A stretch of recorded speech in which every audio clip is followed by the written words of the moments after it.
Bienvenidas y bienvenidos al noticiero científico y cultural iberoamericano NSC, en su versión especializada en salud. Un espacio de la Asociación de Televisiones Educativas y Culturales Iberoamericanas, ATEI, dedicado a compartir la información más relevante sobre ciencia y tecnología. Alrededor del 10% de la población mundial padece algún grado de daño en los riñones, una condición que afecta a millones, muchas veces sin que lo sepan. En Ecuador, pacientes con esta condición renal enfrentan una situación crítica ante la posibilidad de frenar las terapias que reciben, las cuales incluyen tratamientos complejos como el siguiente. Estas máquinas de diálisis mantienen viva a Susana Pazmiño. Como ella, otros 17,000 ecuatorianos las necesitan para limpiar la sangre cuando los riñones fallan. Pero muchas clínicas que operan este servicio podrían cerrar por el dinero que les adeuda el Estado. Ya me hago más o menos unos 7 más años y siempre ha estado bien esta clínica, pero ahora no hay nada, no hay medicamentos, no pueden hacer nada, por favor. Aunque recientemente implementó un plan de pagos, el Estado viene acumulando una deuda que ha dejado a los pacientes y a las clínicas sin insumos críticos y a todo el sector en crisis. Primero comenzaron con esta parte que te explico de la suspensión de alimento y transporte. Luego varias dializadoras, al no tener suficiente liquidez para cubrir sueldos, insumos, medicamentos, empezaron a minorar el tiempo de diálisis para los pacientes. Desde que comenzó la crisis, más de 10 clínicas que ofrecían este tratamiento tuvieron que cerrar. Más de 215 millones de dólares de una deuda que está cobrando vidas. Son 17,000 pacientes renales que están en juego en esta situación, sin insumos, sin personal médico para poderse atender, porque están 6 meses impagos los profesionales de la salud que atienden a los pacientes renales. El gobierno responde que pagó 16 millones de dólares de la deuda, pero los representantes de las clínicas insisten que esto no es suficiente alivio. Se viene arrastrando desde finales del gobierno de Guillermo Lasso, y de ahí la mayor cantidad de la deuda es del actual gobierno. Estamos hablando desde junio de 2023 a noviembre de 2023, de allí lo que es febrero de 2024 a diciembre de 2024 y lo que va del año 2025. Según los pacientes, la crisis ha dejado hasta ahora 1,000 ecuatorianos fallecidos, pero funcionarios del gobierno afirman que estas personas murieron por problemas cardíacos. No, ella tenía una enfermedad del corazón. Claro, los pacientes puede ser que tengan insuficiencia renal, tengan insuficiencia cardíaca, tengan diabetes, pero al no recibir la diálisis, todas las toxinas que no se eliminan por el riñón, pacientes que ya no orinan, se quedan acumuladas y el paciente muere intoxicado. Por eso estos ataques al corazón. Según el registro ecuatoriano de diálisis y trasplantes, más de 19,000 pacientes dependen de que el gobierno pague la deuda para recibir su tratamiento. El cuerpo humano posee una sorprendente habilidad para adaptarse a diferentes condiciones del entorno, como la altura, el frío o la humedad. Un mecanismo de supervivencia que acompaña a la especie humana a lo largo de su evolución. Capacidad adaptativa que permite a las personas tolerar ambientes extremos y que puede utilizarse en beneficio de quienes trabajan al aire libre.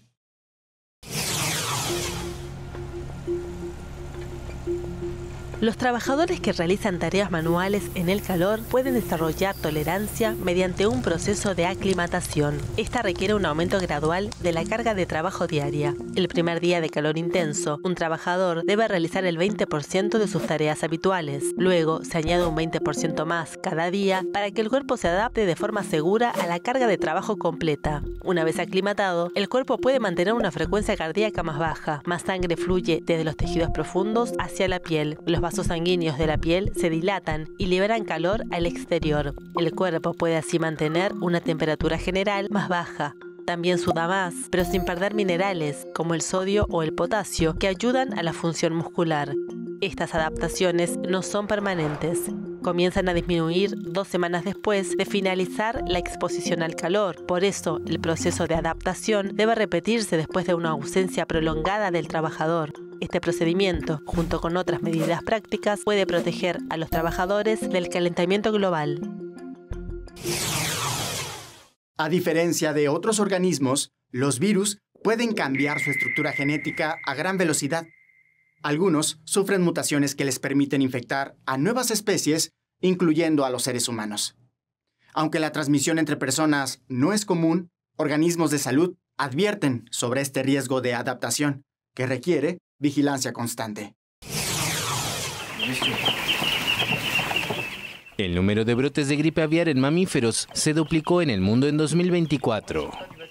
Un informe de la Organización Mundial de Sanidad Animal advierte que aunque el riesgo de transmisión a los humanos es bajo, la frecuencia con que ocurren brotes en animales como bovinos, perros y gatos aumentan la posibilidad de que el virus se adapte y se propague entre personas. Según el reporte, el año pasado se registraron más de 1000 brotes de gripe aviar en 55 países.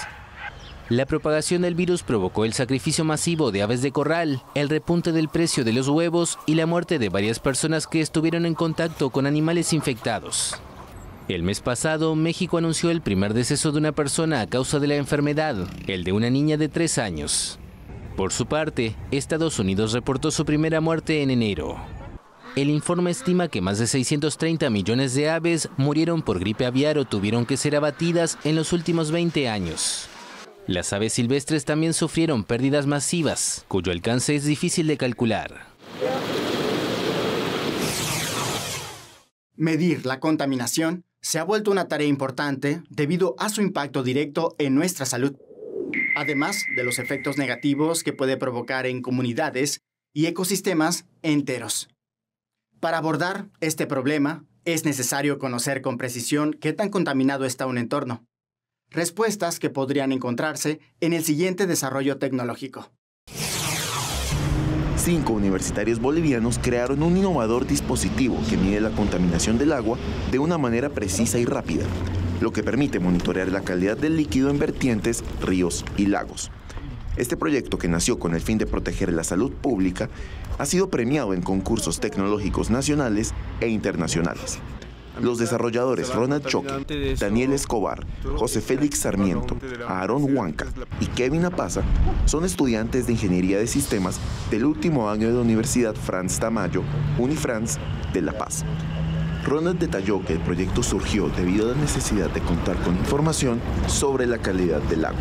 Como ustedes pueden ver, las vertientes nacen en los sectores alrededor y son aguas puras, por decirlo de algún modo.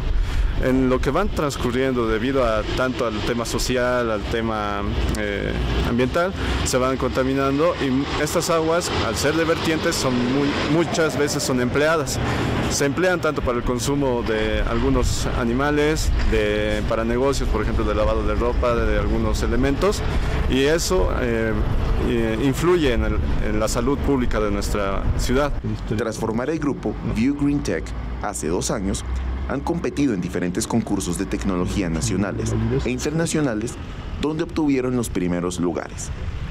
El trabajo de View Green Tech ya tuvo sus primeras repercusiones, pues los datos analizados del agua no apta de un riachuelo cerca del municipio de Viacha, en el altiplano de La Paz, fueron presentados a la alcaldía por los vecinos del lugar. Lo anterior derivó en que las autoridades municipales realicen una limpieza en el lugar. Daniel Escobar contó que el prototipo del dispositivo lo hicieron hace varios años. En las primeras versiones sí o sí se necesitaba energizar con una computadora o con algún aparato electrónico. Ahora ya directamente funciona con baterías recargables, las cuales no están contaminando. Aparte de eso, también ya hemos cubierto una más grande distancia, ya que este dispositivo no necesita de internet. Los 5 desarrolladores quieren a futuro consolidar View Green Tech como una empresa, además de generar impacto en diferentes niveles de la sociedad boliviana, pero también trabajan en otros dispositivos que miden el nivel de radiación ultravioleta y la contaminación del aire. La experiencia reciente dejó en evidencia que el mundo no está preparado para enfrentar una crisis sanitaria de magnitud global, a lo que se suma el riesgo de que surjan nuevas pandemias en el futuro.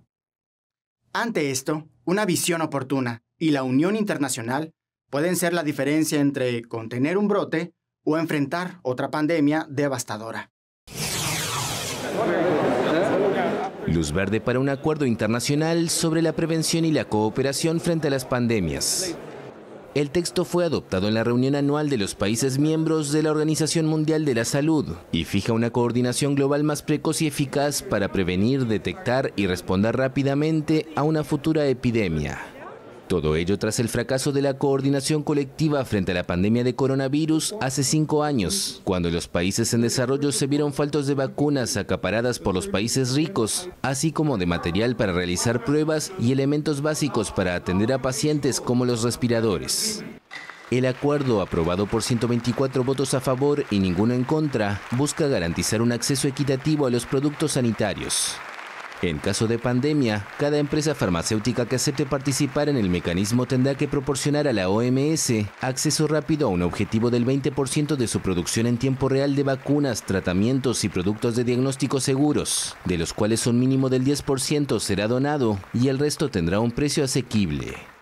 El pacto representa un éxito al término de más de 3 años de negociaciones a menudo difíciles y en un contexto de recortes drásticos en el presupuesto de la OMS que cada vez afronta más crisis.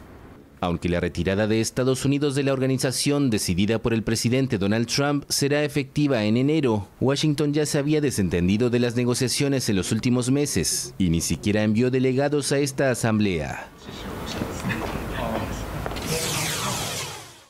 Los invito a ser parte de nuestros canales de WhatsApp y Telegram. En un momento regresamos con más información.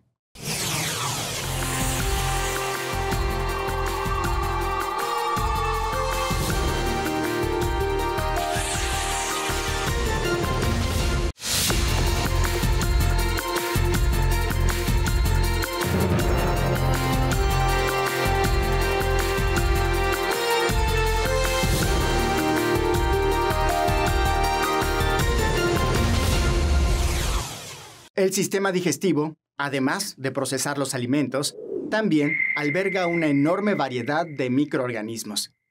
Diversas comunidades microbianas que desempeñan funciones esenciales para el buen funcionamiento del cuerpo. Diversos estudios han demostrado una estrecha relación entre la salud intestinal y la mente, lo que sugiere una conexión directa entre lo que comemos y el estado de ánimo.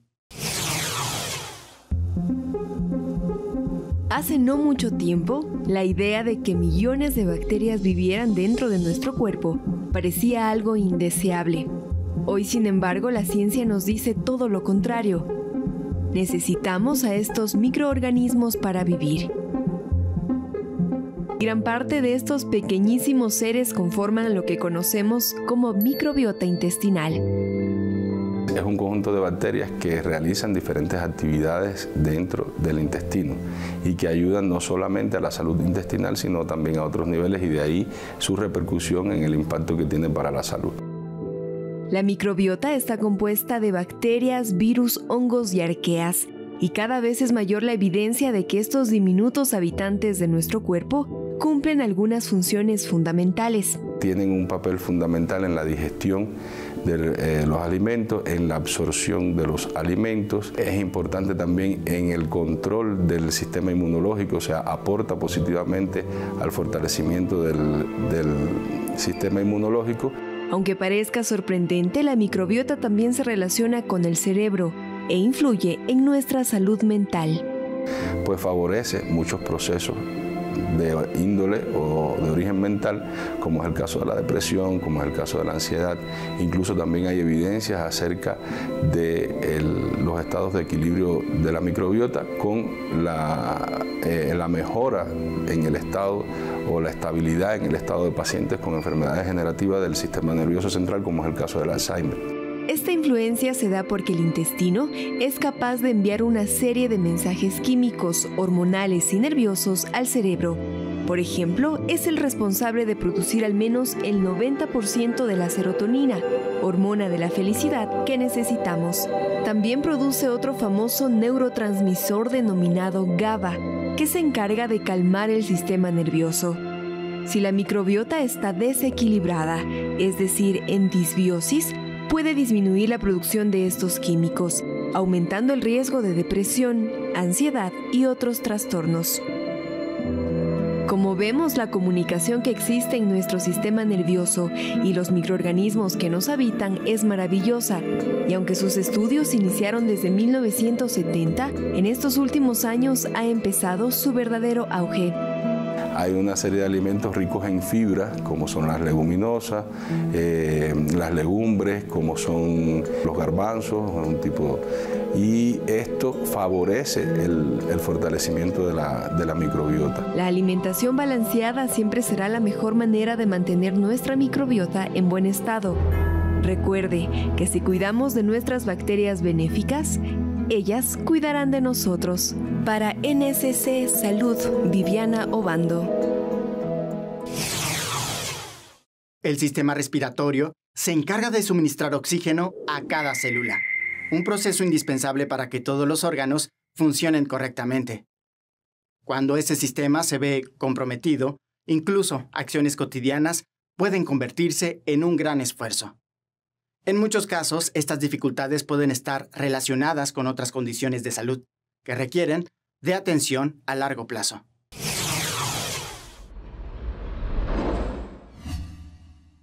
El asma bronquial es una de las enfermedades respiratorias crónicas más frecuentes a nivel mundial. Para el estado de Jalisco, con una población aproximada de 8 millones de habitantes, entonces entre 800,000 y 1 millón de personas pueden llegar a padecer de esta enfermedad. Hay algunos síntomas cardinales que ustedes tienen que tomar en cuenta.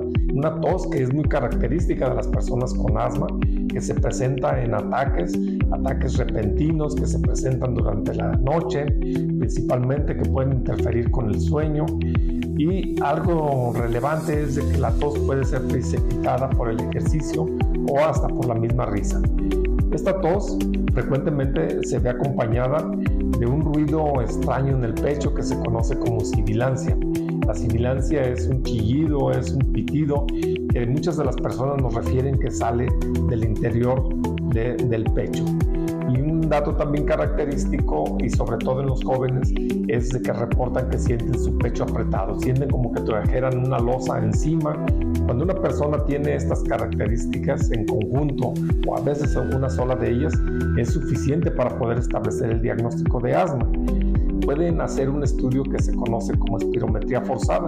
Las espirometrías forzadas consisten en que las personas tienen que soplar en un tubo y el tubo está conectado a un transductor y este transductor a una computadora, y la computadora a través de números nos va a determinar dos cosas importantes: uno, el tamaño del pulmón, y otro, el calibre del bronquio. Pero cuando lo que está reducido es el diámetro del bronquio, entonces ahora con mayor certeza podemos decir que hay un problema obstructivo, que hay un problema compatible con el asma. Porque ahora tenemos que hacer una intervención con un medicamento que generalmente es el uso de salbutamol. El salbutamol permite que el músculo del bronquio se relaje y los síntomas desaparecen casi de inmediato. Porque muchas de las personas que tienen asma, casi el 80 al 90% de ellas tienen rinitis alérgica, y entonces habrá que diagnosticar qué tipo de agentes alergénicos son los que están condicionando tanto la rinitis alérgica como los síntomas del asma. Seguramente se preguntarán que una vez ya que tienen un diagnóstico de asma bronquial, que pueden o no ser alérgicos, ¿cuáles son las alternativas de tratamiento que existen para controlar la enfermedad? Porque vale la pena decir que la enfermedad es controlable, es tratable, que como esta está regulada por la herencia, por los genes, no es curable. Sin embargo, las opciones de tratamiento con las que contamos hoy en día para atender el asma bronquial se acercan a lo más posible de un buen control de la enfermedad, y en algunos casos hasta remitir a la misma enfermedad. Yo tengo que dar medicamentos que alivien la obstrucción del bronquio, tengo que utilizar medicamentos que se llaman broncodilatadores, y ahí hay de dos tipos, unos de corta acción y unos de larga acción. Los de corta acción generalmente sirven para controlar las crisis y las exacerbaciones que pueden tener las personas, y los de larga acción sirven para controlar a largo plazo el asma bronquial.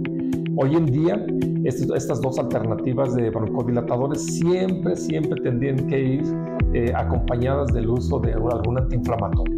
Y el mejor antiinflamatorio que podemos encontrar son los derivados de la cortisona, son los corticosteroides, que se están aplicando de una forma directa a la vía respiratoria.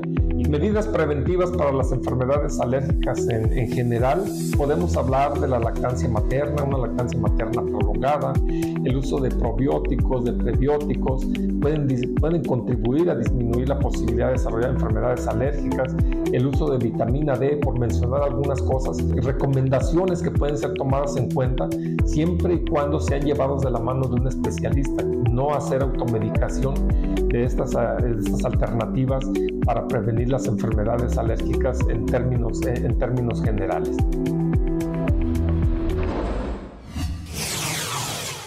En el mundo actual, el cerebro humano responde de forma activa a los estímulos del entorno, tal como lo ha hecho durante miles de años, aunque ahora lo hace frente a realidades muy distintas, desde sonidos, colores y olores hasta interacciones digitales y experiencias sociales.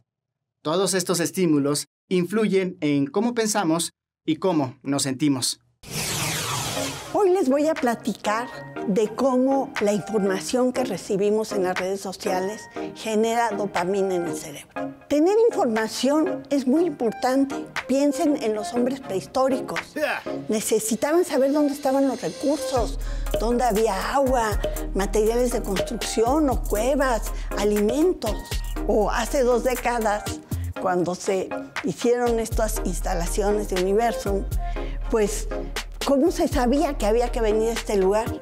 Pues por el chisme. Aunque se hiciera un análisis de que si era el periódico, la tele o la radio la que anunciaba este lugar, pues lo más importante era de boca en boca. Las redes sociales nos dan mucha información, mucha es relevante. Si quiero adoptar un perro, pues ¿dónde hay un sitio para adoptar perros? Pero mucha es totalmente intrascendente, como saber si las placas del coche que chocó en la carretera México-Toluca eran tales o cuales. Pero siempre esa información, aunque sea irrelevante, nos produce dopamina en el cerebro. Nos hace sentirnos bien. Antes se pensaba que ese bienestar de las redes sociales provenía de la sorpresa, como las apuestas. De 50 mensajes que leemos, pues tal vez 2 sean o muy divertidos, o nos den información importante, o sean muy ingeniosos, y los demás son irrelevantes. Pero ahora sabemos que no, que también está la dopamina que genera tener información, sea relevante o no. Soy Julieta Fierro y nos vemos en la próxima cápsula.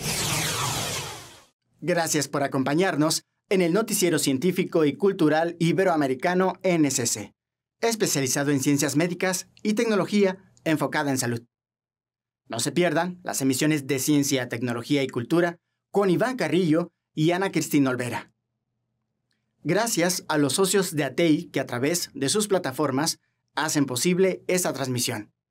Agradecemos también a las agencias informativas AFP, EFE, Xinhua y Deutsche Welle. Visiten noticiasnsc.com y síganos en redes sociales. Nos encuentran como NSC Iberoamérica. Soy Jonás Birmar. Cuídense mucho. Hasta la siguiente.